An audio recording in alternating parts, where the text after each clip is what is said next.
महानगरपालिका निवडणुकीसाठी मुख्यमंत्री देवेंद्र फडणवीस यांनी आज सांगलीतून आपल्या प्रचाराचा प्रारंभ केला।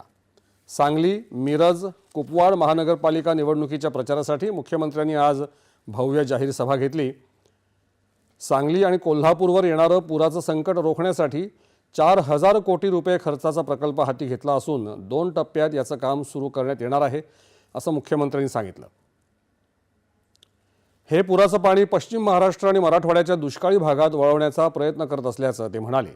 गावाच्या विकासासोबतच शहरांच्याही विकासाला आमच्या सरकारने गती दिली असून शहरांना आधुनिक करण्याचे काम हाती घेतल्याचं ते म्हणाले। विकासाची गती ठेवायची असेल तर महायुतीच्या उमेदवारांना मतदान करण्याचं आवाहन फडणवीस यांनी यावेळी केलं।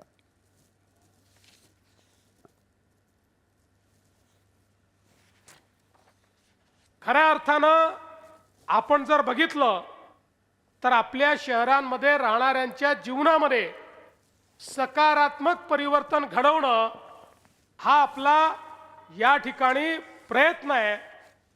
आणि आपण जर आपल्या देशाची वाटचाल बघितली तर जवळजवळ 70 वर्ष आपल्या देशामध्ये आपण एकच भूमिका मांडायचो।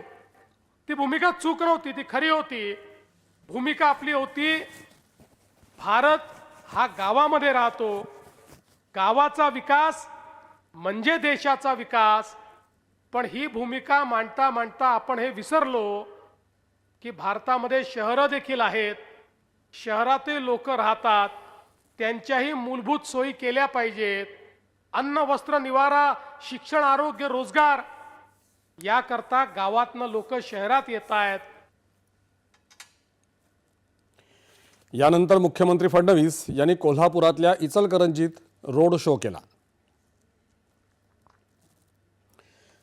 क्रांतिज्योती सावित्रीबाई फुले यांच्या जयंतीचं औचित्य साधत पुणे